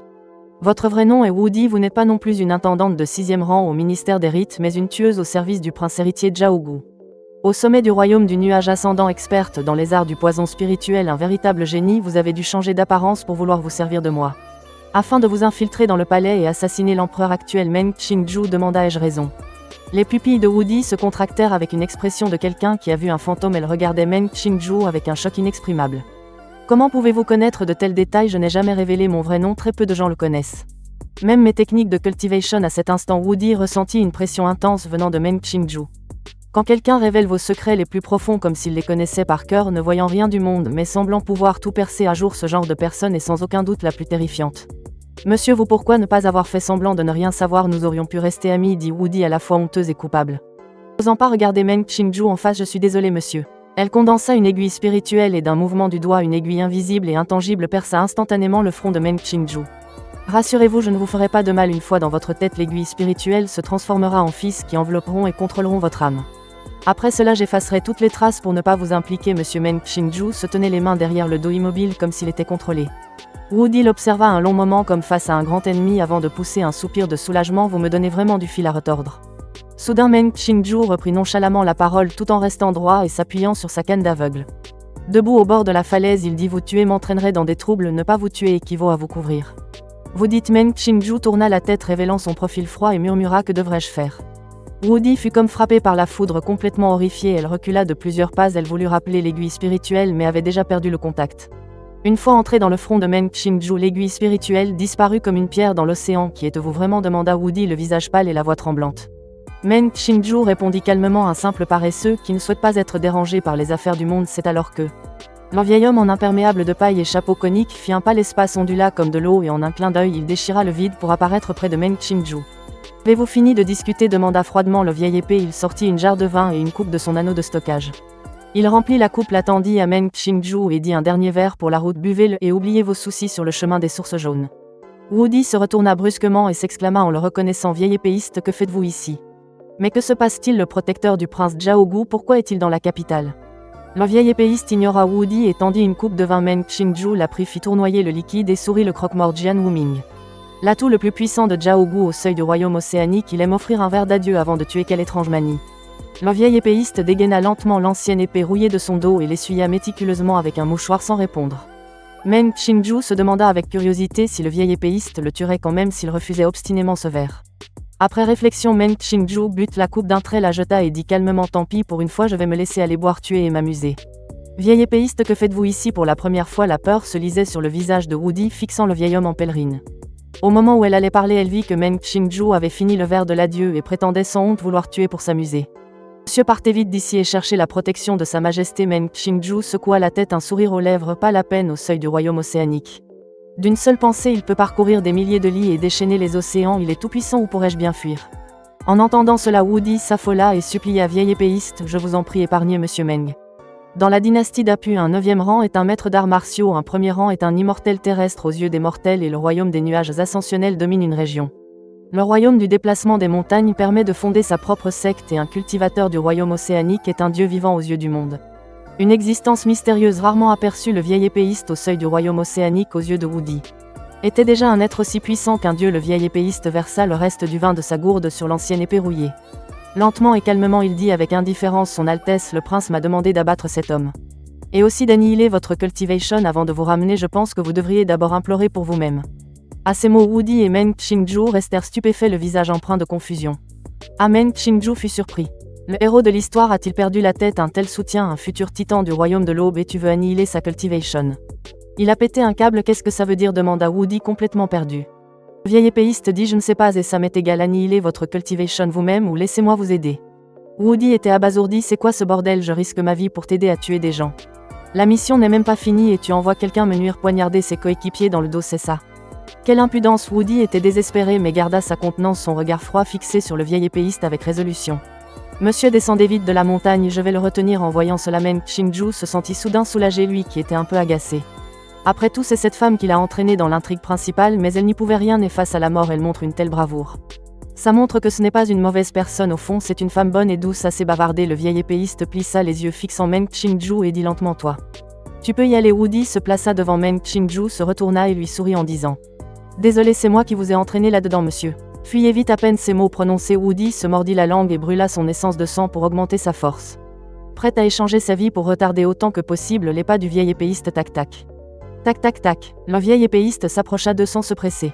À chacun de ses pas, la montagne Qingliang tremblait en rythme comme un dragon de terre se retournant. Qing. Son strident de l'épée retentit. L'épée de bronze couverte de rouille était enveloppée d'une intention meurtrière glaciale. Autour du vieil épéiste, le vide était découpé en petits fragments, les turbulences cachées dans le néant hurlaient, le faisant ressembler à un empereur de la voie de l'épée revenant des temps anciens. PFF. Wu Di cracha du sang avant même le début du combat, un simple fil d'intention de l'épée l'avait gravement blessé à distance. Si fort, Wu Di s'effondra à genoux, ses yeux remplis d'impuissance et de désespoir, murmurant: petit frère, ta grande sœur ne peut plus te sauver. Soudain, une puissante intention de l'épée jaillit vers le ciel, transformant la douce brise en estafilades acérées. Wu Di fut d'abord surprise, puis se retourna vivement, levant la tête. Elle ne vit que Meng Qingzhou debout derrière elle, le dos droit, faisant face à l'ennemi, le visage glacial. Monsieur vous. Le visage de Wu Di pâlit. Elle était très intelligente et comprit instantanément beaucoup de choses. Monsieur n'était pas un simple mortel sans cultivation. Tu penses que la victoire est assurée, n'est-ce pas? Dit Meng Qingzhou d'un ton glacial. Vieil homme, sache qu'il y a toujours quelqu'un de plus fort. Chaque mot prononcé par Meng Qingzhou devenait un torrent d'épée majestueux, supprimant complètement l'intention de l'épée du vieil épéiste.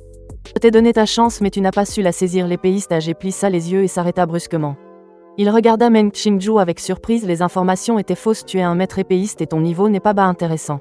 L'intention meurtrière de Meng Qingzhou s'intensifia. Il perdait patience. Il avait été assez discret pour éviter d'être mêlé à l'intrigue principale. De peur de provoquer le protagoniste surpuissant et le grand méchant, il n'a pas hésité à se marier et à se laisser aller, mais sa vie tranquille n'a duré qu'un mois. Zhao Gu envoie des gens me chercher des ennuis sans raison. Putain, qu'est-ce que je t'ai fait? On ne s'est jamais vu, n'est-ce pas? Ricana Meng Qingzhou avec mépris. Tu vas mourir et tu joues encore les grands maîtres, le vieux, je crois que tu as abusé des fortifiants. Toc, cela dit. Meng Qingzhou leva sa canne d'aveugle et tapota légèrement le vide. Tout l'espace brisé et les turbulences déchaînées refluèrent. Le paysage environnant perdit ses couleurs, devenant gris et noir.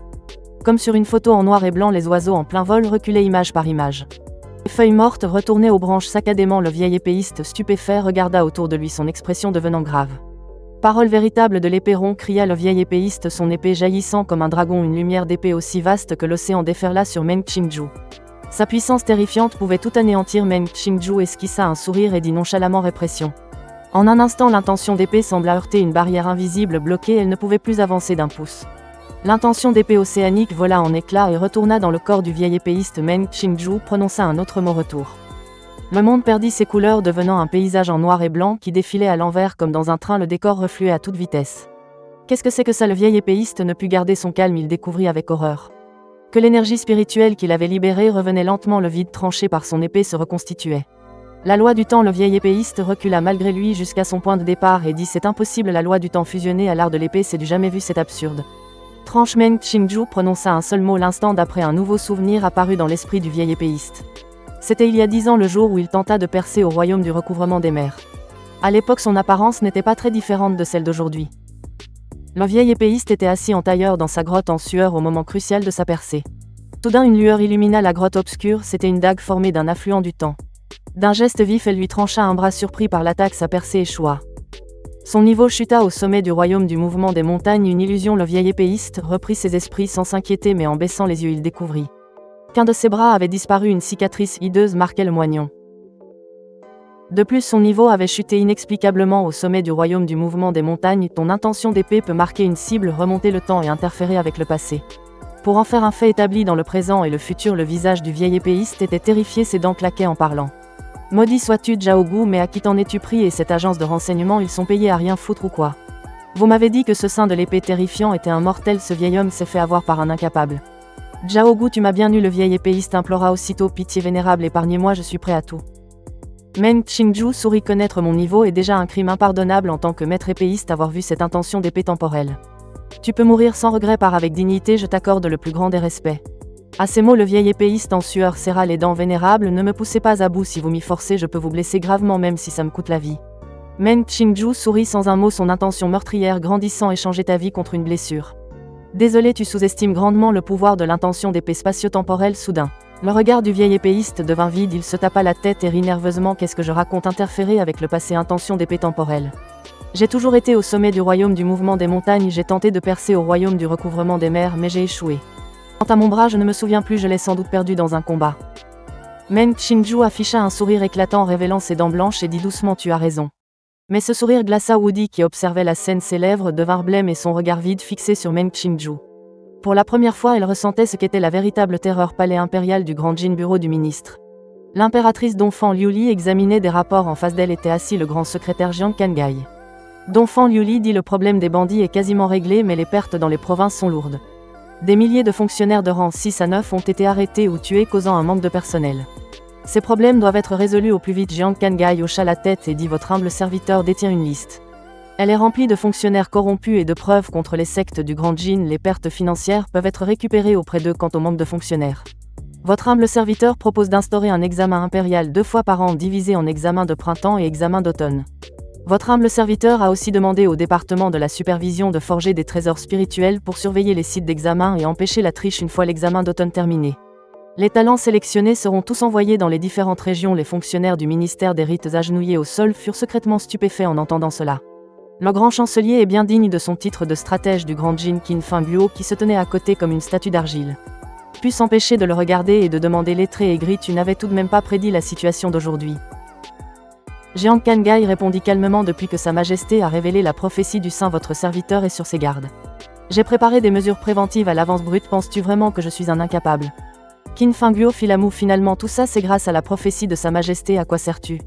Toi, Jiang Kangai était furieux voyant cela. Dongfang Liuli fit un geste de la main et dit: ça suffit. Faites comme le grand chancelier l'a dit. De plus, des fluctuations anormales ont été détectées à la frontière entre le Grand Jin et les terres de Shu. Je soupçonne que c'est la cachette du roi rebelle Zhao Yuan. Envoyer des hommes enquêter. Dongfang Liuli marqua une pause, une lueur meurtrière dans ses yeux. Qin Fengguo, je t'ordonne de trouver Zhao Yuan en 7 jours, je veux lui trancher la tête de mes propres mains. Pour venger les innocents qui ont péri. Qin Fengguo perdit son air enjoué et répondit solennellement: oui. Bien, vous pouvez tous vous retirer, dit Dongfang Liuli en faisant un geste de la main. C'est alors que Tu Qingqiu arriva précipitamment et murmura à l'oreille de l'impératrice: votre majesté, le maître a été emmené par cette démone, elle a dit qu'ils allaient se promener. Les ministres qui n'étaient pas encore partis, même le moins puissant d'entre eux, étaient au sommet du premier rang. Entendirent tous clairement les paroles de Su Qingqiu. Parles-tu de Yudi? La directrice de 6e rang du ministère des rites Jiang Kangai s'arrêta et se retourna pour demander. Su Qingqiu hocha la tête et dit oui. Jiang Kangai jeta un coup d'œil à l'impératrice et dit: Yudi a un problème, votre serviteur soupçonne une usurpatrice qui a changé d'apparence. À ces mots, l'impératrice se leva d'un bond et dit furieusement: alors pourquoi ne pas l'avoir signalé? Je voulais tendre un piège pour attraper le cerveau de l'opération. Jiang Kangai tomba à genoux et dit: votre serviteur est coupable. Je supplie votre majesté d'enquêter rapidement sur la destination de Yudi. Les autres fonctionnaires du ministère des rites furent terrifiés par cette scène. Ils se regardèrent perplexes. Qui était ce maître dont parlait Su King-kyu? Il a réussi à mettre l'impératrice dans une telle fureur et à terrifier le grand chancelier face aux rebelles et au conflit. L'impératrice n'avait jamais été aussi en colère. Le grand chancelier, qui venait de se voir confier une grande responsabilité, a dû s'agenouiller pour plaider coupable avant même que ses mérites ne soient reconnus. On pouvait imaginer l'importance du maître dont parlait Su King-kyu dans le cœur de l'impératrice. L'impératrice ferma les yeux, son esprit divin balayant toute la capitale. Cela dura le temps d'une demi-tasse de thé. L'impératrice ouvrit les yeux et cria sur le mont Xingliang en banlieue sud. Il y a des signes de turbulence spatio-temporelle. L'ennemi était préparé, mobiliser l'armée et boucler le mont Xingliang. Les autres, suivez-moi. Intention de l'épée temporelle. Tranche. Meng Qingju d'un air indifférent pointa 2 doigts vers le vieil épéiste. L'intention de l'épée temporelle remonta à nouveau le fleuve du temps jusqu'à l'époque où le vieil épéiste était au royaume Tengyun. Instant d'après, l'autre bras du vieil épéiste avait également disparu. Son niveau de cultivation chuta soudainement au dernier stade du royaume Banshan. Wudi recula d'un pas, les yeux remplis d'horreur. C'était tout simplement la punition la plus cruelle au monde, le moyen le plus terrifiant de tuer un ennemi. Remonter le fleuve du temps pour frapper le passé et l'avenir même après avoir été dépouillé des fruits de sa cultivation. On croirait bêtement à un problème de mémoire puisque tu es venu avec l'intention de tuer. Tu dois être prêt à être tué, dit calmement Meng Qingju. Le vieil épéiste se tenait là hébété. L'ancienne épée de bronze tomba au sol avec un cliquetis. Il sourit amèrement. Un vieil homme n'a plus toute sa tête. Votre serviteur a passé sa vie au dernier stade du royaume Banshan. Comment aurais-je pu voir plus haut? Imaginez que j'étais une grande puissance à 2 doigts du royaume Fuai. Quelle absurdité! En entendant cela, Wudi fut encore plus horrifié et eut la chair de poule. Meng Qingju continua de pointer ses doigts. L'intention de l'épée temporelle remonta jusqu'à la jeunesse du vieil épéiste. La cultivation du vieil épéiste chuta rapidement, 100 ans de travail anéanti en un instant. Stade intermédiaire du royaume Banshan. Sommet du royaume Tengyun. Dernier stade du royaume Tengyun. Un instant plus tard, le vieil épéiste n'était plus qu'un cultivateur du début du royaume Tengyun, les manches vides. Le regard vide et hébété, ce vieil homme aurait-il perdu la raison? Un simple novice du royaume Tengyun. Venu pour tuer un expert au sommet du royaume Tengyun et un grand maître dont je ne peux sonder la profondeur. Le vieux Jian, ayant perdu toute son arrogance, le visage empli de terreur, tomba à genoux et supplia en pleurant à chaudes larmes. Seigneur, ce petit n'a pas su voir et vous a offensé, je vous en supplie, épargnez ma misérable vie de chien. Meng Qingju ne dit rien, tourna la tête et déclara, le choix te revient, le tuer ou le laisser vivre, c'est à toi de décider. S'il a épargné Wudi et ne l'a pas laissé se réduire en cendres avec le vieux Jian, c'est pour profiter des avantages d'un protagoniste surpuissant. Sans parler du reste, la récompense en point de chance est bien trop alléchante, même la personne la plus prudente ne pourrait y résister. De toute façon, celle que Wudi veut tuer est le seigneur impérial, cela ne le concerne guère, que le seigneur impérial meure ou non. Quel est le rapport avec moi, Meng Qingju? Le vieux Jian se tourna aussitôt vers Wudi, se prosternant frénétiquement. Il se cogna la tête contre le sol devant elle encore et encore, le front en sang, implorant humblement. Je vous en supplie, épargnez-moi. Je ne veux pas encore mourir, je vous en supplie. Wudi était comme dans un rêve, la tête tout étourdie. Voyant le grand maître à un pas du royaume Fuai qu'elle craignait un instant auparavant, devenir en un clin d'œil un simple novice du royaume Tengyun, pitoyable comme un chien. C'était trop irréel pour être vrai, je choisis. Wudi inspira profondément, le regard résolu et glacial, elle dit, tuez-le. Le garder en vie ne serait qu'une source de problème. Meng Qingju hocha la tête sans commenter et agita sa manche. L'expression de terreur du vieux Jian se figea, son corps se transforma en cendres et se dispersa au vent, en regardant le vieux Jian mourir. Un instant, un grand maître au sommet de sa gloire à un pas du royaume Fuai, l'instant d'après, un chien servile à genoux implorant sa pitié. Wudi ressentit profondément la cruauté du monde de la cultivation, même si vous dominez une région, avec une culture qui atteint les cieux, aux yeux de quelqu'un de plus puissant. Vous n'êtes qu'une fourmi qu'on peut écraser d'un geste, pas étonnant que Maître, si puissant, cache son nom et se fasse passer pour un simple mortel. Maître a dû comprendre cette vérité depuis longtemps. Après cet événement, Wudi pensa soudain qu'une retraite à la campagne ne serait pas si mal. Attendre que sa cultivation s'améliore avant d'aller se venger de Zhaogu, plutôt intelligente, dit Meng Qingju avec indifférence. Tu te sens mal à l'aise? Wudi hocha honnêtement la tête et dit, un peu, le vieux Jian ne faisait qu'obéir aux ordres. Il n'aurait pas dû être humilié de la sorte. En entendant cela, Meng Qingju se mit à rire. Alors je vais te dire quelque chose, j'espère juste que tu ne m'en voudras pas de ne pas t'avoir laissé tuer le vieux Jian de tes propres mains. Wudi pencha la tête, curieuse. Quelle chose? Meng Qingju cessa de sourire et dit calmement, ton petit frère. En réalité, il est mort il y a 3 ans, tué de la propre main du vieux Jian. Zhaogu n'a pas osé te le dire. Il craignait de perdre son emprise sur toi. Quoi? Wudi eut l'impression que ses oreilles sifflaient et força un sourire. Maître. Qu'est-ce que vous venez de dire? Tu n'as pas mal entendu, accepte la réalité, dit Meng Qingju. Je sais que c'est cruel. Mais pour briser tout faux espoir, il faut révéler la vérité sanglante. Tu as vu que je peux remonter le temps et trancher le passé d'un coup d'épée. J'ai déjà prédit en quelques mots la vie et la mort du roi de Longshang, tu le sais, je n'ai aucune raison de mentir et j'ai la capacité de voir la vérité. Les beaux yeux de Woody se figèrent, perdant toute couleur, ses pupilles virant au rouge sang, une larme de sang coula sur sa joue. Tic, elle ne cria pas, ne se lamenta pas, ne hurla pas. Elle resta là, immobile, laissant couler ses larmes de sang. Merci maître de m'avoir informé, je pars maintenant, dit Woody en essuyant ses larmes avec un sourire forcé. Veux-tu devenir puissante, dit Meng Qingju sans la retenir. Je possède une technique divine spirituelle de rang céleste suprême, si tu l'apprends, tu pourras te venger de Zhao Gu et aussi te protéger. Mais je te préviens, Zhao Gu est protégé par le destin, tes chances de réussir à le tuer sont extrêmement minces.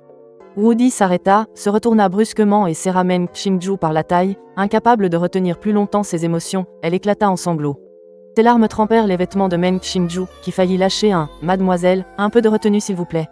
Mais après réflexion, il lui tapota le dos pour la consoler et dit « Mes condoléances, maître, votre bonté envers moi est immense. Je suis prête à vous servir comme une esclave pour le reste de ma vie, je vous demande seulement, maître, de m'aider à cultiver. » Pour qu'un jour je puisse tuer de mes propres mains ce scélérat de Zhao Gu, Woody était rempli de haine, serrant les dents. Alors que Meng Qingju s'apprêtait à parler, une voix froide et imposante retentit soudainement.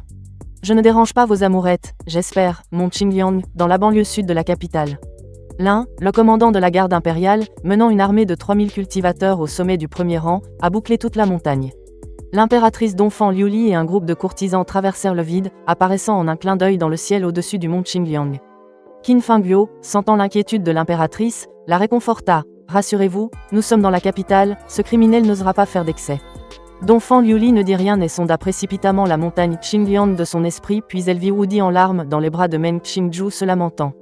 L'air se figea soudain dans un silence étrange. Qin Fengguo ouvrit la bouche, les yeux ronds comme des soucoupes. Incapable de dire un mot pendant un long moment à ça. 8. Votre couple sait vraiment s'amuser, il n'y a pas si longtemps je me demandais encore. Comment sauver l'honneur de l'empereur et voilà que... L'empereur a été encore plus audacieux, il a rendu l'appareil en faisant de l'impératrice une coquue. Majesté, il y a sûrement une explication cachée, ne vous pressez pas, attendons de voir. Les veines du front de Jiang Kangai palpitaient, il essuya sa sueur froide en souriant nerveusement. Même le soi-disant plus grand stratège du Jin était désemparé face à cette situation, l'empereur trompe l'impératrice sa majesté et la risée de tous. N'importe quel empereur avec un peu de fierté aurait déjà dégainé son épée pour abattre ce couple d'infidèles. Les autres ministres qui ignoraient tout regardèrent sous les nuages et virent le vice-ministre Meng et Woody enlacés au sommet de la montagne. Les ministres applaudirent et commentèrent en riant « Ah, c'est donc lui, j'avais entendu dire qu'il avait une femme belle et vertueuse. En la voyant aujourd'hui, c'est tout à fait vrai, quelle chance. Le maître dont parlait mademoiselle Su était donc lui, je ne pensais pas que sa majesté le tenait en si haute estime, il faudra faire attention à l'avenir. Évitons de l'offenser à la légère. » Qin Fengguo toussa ses yeux de tigre, semblait prêt à cracher du feu. Il foudroya du regard cette bande d'idiots sans cervelle, vous n'avez donc aucun discernement. C'est l'empereur et devant sa majesté, vous osez louer l'empereur et sa maîtresse. Vous trouvez que porter votre tête est trop fatigant, vous voulez l'enlever pour jouer, c'est ça, ou vous aussi vous les trouvez bien assortis. L'impératrice resta impassible.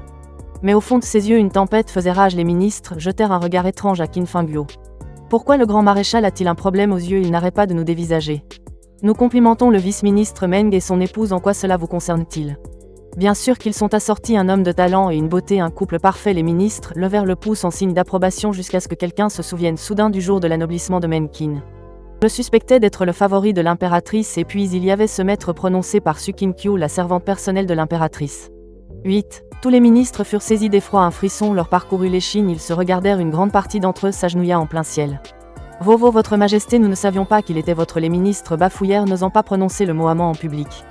Qin Fengguo croisa les bras, l'air dédaigneux, ce n'est que maintenant que vous réagissez, c'est l'empereur actuel, bande d'idiots. Seul Jiang Kangai observait en silence, il regarda Qin Fengguo, puis les ministres agenouillés dans les airs. Jiang Kangai se caressa le menton plongé dans ses pensées, j'ai comme l'impression qu'il y a un décalage d'informations entre les deux camps. Et certains d'entre vous ont mal compris la situation, allez vous-même au ministère des châtiments recevoir une punition de la foudre, allez-y maintenant, dit froidement l'impératrice. Les ministres ne se plaignirent pas, au contraire, une petite excitation les gagna, leurs yeux s'illuminèrent d'une intense soif de potin. Sa majesté l'impératrice entretient vraiment un jeune amant, s'est prouvé. Meng Qin est bien le petit amant de sa majesté l'impératrice. L'empereur est cocu et sa majesté l'est aussi, et l'impératrice tient tellement à Meng Qin que ses sentiments pour lui dépassent sans doute ceux pour l'empereur Meng Qingju. Et ce groupe de ministres sur le point de subir le châtiment de la foudre émit secrètement des ondes spirituelles pour discuter avec excitation des potins sur l'impératrice et Meng Qin. Cette scène laissa Qin Fengguo perplexe, il se gratta la tête et dit les études les ont rendus stupides, pourquoi être si excité à l'idée de se faire foudroyer? Finalement l'impératrice n'en pouvant plus dissipa les nuages d'un geste de la main, le dos tourné au soleil. Telle une déesse descendant sur terre, elle dit d'une voix froide et impérieuse, je ne dérange pas vos tendres retrouvailles, j'espère. Sur la montagne Qingliang, Meng Qingzhou leva la tête surpris, cette voix lui était familière. L'impératrice Wudi repoussa vivement Meng Qingzhou et sécha ses larmes, n'osant pas lever les yeux vers l'impératrice. La tête basse comme si on l'avait surprise à commettre une faute, elle enroulait une mèche de cheveux autour de son doigt. Elle savait que Donfang Liuli cachait son identité d'impératrice et qu'elle était en fait l'épouse dévouée de Meng Qingzhou. Se retrouver à étreindre le mari d'une autre dans un lieu désert en pleurant, peu importe ses intentions, elle ne pouvait que se sentir coupable. Salutations votre majesté. Meng Qingzhou joignit ses mains pour saluer. Salutations votre majesté. Wudi s'inclina à son tour. Mais aux yeux des étrangers, cette scène ressemblait à une parfaite démonstration d'harmonie conjugale. Les paupières de Qin Fengguo tressaillirent, il eut le souffle coupé. Empereur, mais que faites-vous? Est-ce que vous provoquez sa majesté? Pris la main dans le sac, n'avez-vous pas honte? Ne devriez-vous pas vous prosterner et implorer le pardon? Pourquoi paraître si détaché et même contrarié? Nous reprochez-vous de vous avoir dérangé? Quelle arrogance! N'oubliez pas que le seigneur empereur ignore l'identité de sa majesté et qu'elle ignore la sienne. Percevant les pensées de Qin Fengguo, Jiang Kangai lui envoya un message mental. Qin Fengguo haussa les sourcils et regarda l'impératrice en silence. Cette pièce devient de plus en plus excitante, transmit Qin Fengguo par la pensée. La situation actuelle est que le seigneur empereur ne sait pas que c'est sa propre femme qui vient le surprendre. L'impératrice ne veut pas révéler son identité et ne peut donc pas l'interroger avec colère. Comment voulez-vous que ça se termine? Jiang Kangai répondit. L'initiative est à sa majesté. Si elle soupçonne l'identité de Yudi et le questionne, le seigneur empereur devra s'expliquer tant qu'il avoue être infidèle. Sa majesté aura gagné, intervint aussitôt Qin Fengguo. Ensuite sa majesté pourra reprendre son identité de madame Meng. Elle pourra dire que c'est l'impératrice qui lui a révélé la vérité et le seigneur empereur sera fichu. Les deux vieillards savouraient le plaisir du spectacle, discutant avec une joie non dissimulée.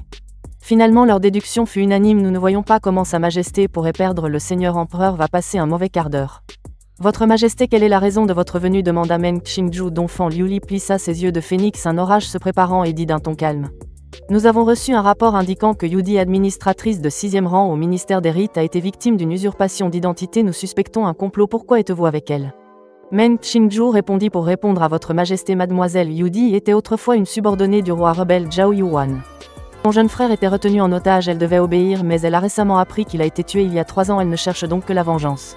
Voulant renverser le roi rebelle Zhao Yuan, elle s'est infiltrée dans la capitale avec des informations cruciales, espérant aider votre majesté.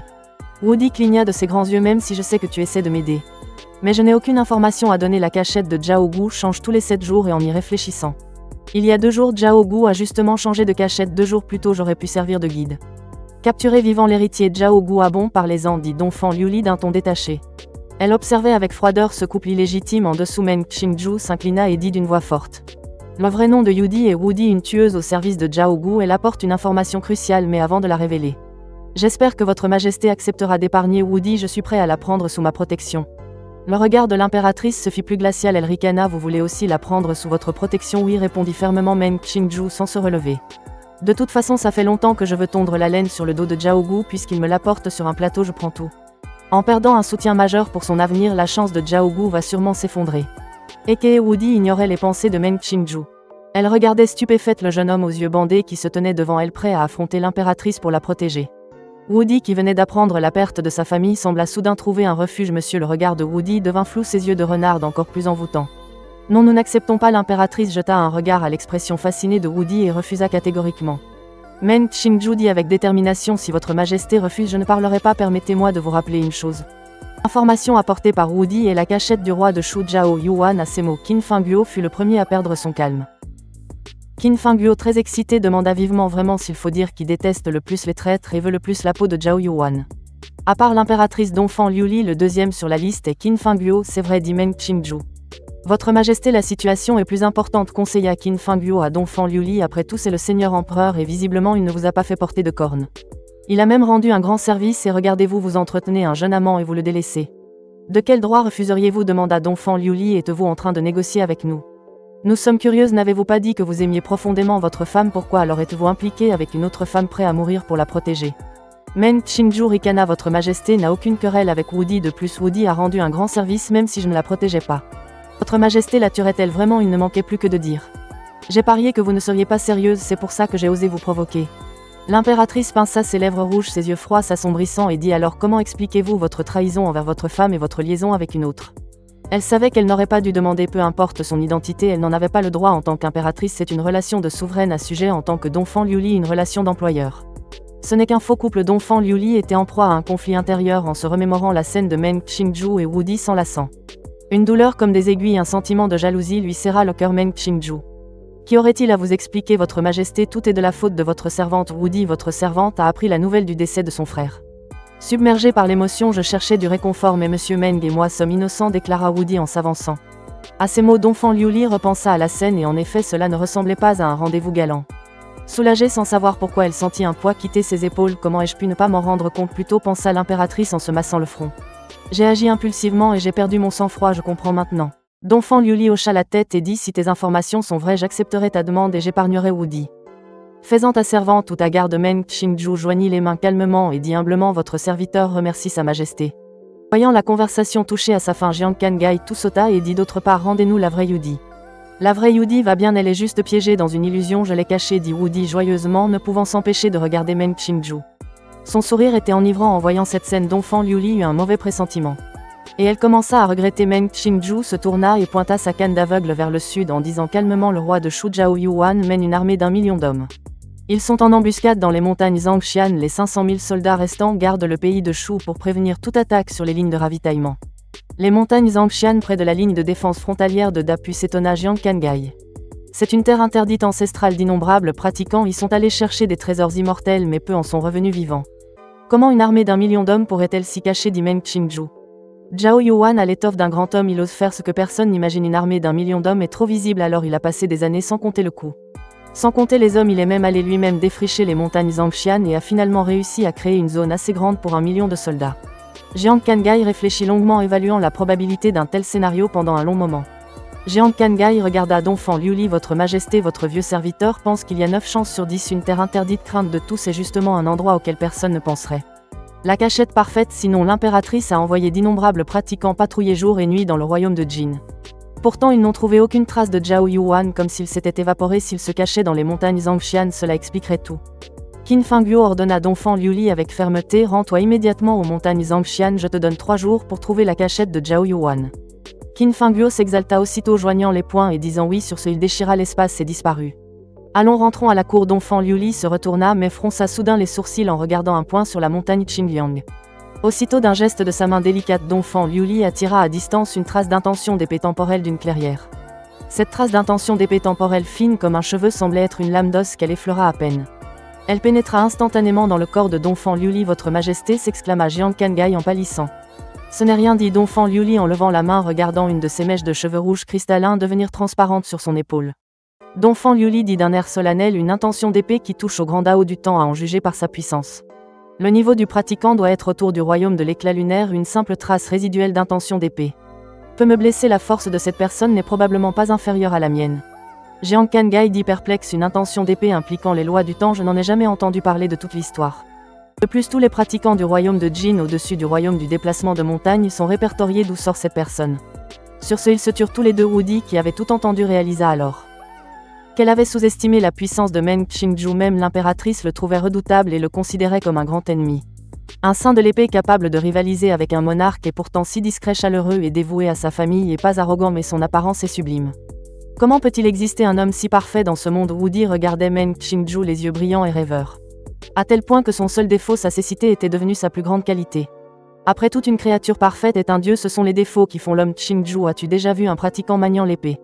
Il a dû passer par la montagne Qingliang, dit Donphan Liuli d'un ton sérieux. Non, répondit calmement Meng Qingzhou. Je ne suis qu'un aveugle sans aucune culture, c'est vrai aussi, soupira Donphan Liuli. Elle sentait la situation devenir de plus en plus grave. D'abord la guerre entre les royaumes, puis les feux de la guerre partout, et maintenant la rébellion du roi de Shu. Et maintenant apparaît un saint de l'épée inconnu. Le chemin vers l'unification est semé d'embûches. Épuisé, Donphan Liuli fit un geste de la main et dit: allons-y, n'enquêtons pas plus loin, faisons comme si nous n'avions jamais trouvé ce saint de l'épée sans nom. Jiang Kangai voulut encore la conseiller: votre majesté, ce saint de l'épée sans nom rôde près de la capitale, il pourrait être une menace. Puisque ce saint de l'épée ne souhaite pas révéler son identité, si nous enquêtons de notre propre chef, nous pourrions l'offenser et nous faire un ennemi sans raison. Donphan Liuli parla, Meng Qingzhou écouta en hochant silencieusement la tête. C'est ça, si tu oses enquêter sur ce maître épéiste, je t'assommerai en pleine nuit. On verra si tu fais encore le malin. Un instant plus tard, le mont Qingliang fut libéré de son sceau. L'impératrice retourna à la cour. Meng Qingzhou, accompagné de Woody, libéra la véritable intendante de 6e rang, Yudi. Après des excuses sincères et l'offrande d'une pilule d'épée de grade terrestre par Meng Qingzhou, la colère de Yudi s'apaisa enfin. Il ne restait plus qu'à attendre que Qin Fengguo enquête sur la chaîne de montagne de l'immortel enseveli. Une fois l'information confirmée, Woody pourrait recouvrer sa liberté. Sur le chemin du retour, maître, avez-vous découvert la cachette du roi de Shu en perçant les secrets célestes? Demanda Woody avec curiosité. Meng Qingju sourit sans répondre, gardant une allure impénétrable. En réalité, ce n'était qu'un grand chapitre de l'intrigue du roman. Dans l'œuvre originale, le premier plan de Zhao Yuan réussit, plongeant la grande dynastie Jin dans le chaos. Zhao Yuan profita de l'occasion pour lancer ses troupes sur la capitale. Une armée d'1 million d'hommes apparut sans prévenir, conquérant tout sur son passage et entra dans la capitale avec une facilité déconcertante. Vers la fin du roman, bien que l'impératrice ait perdu son pouvoir, elle trouva le roi de Shu, Zhao Yuan. Seule, elle se rendit dans la chaîne de montagnes de l'immortel enseveli et se fraya un chemin sanglant à travers toute la terre interdite.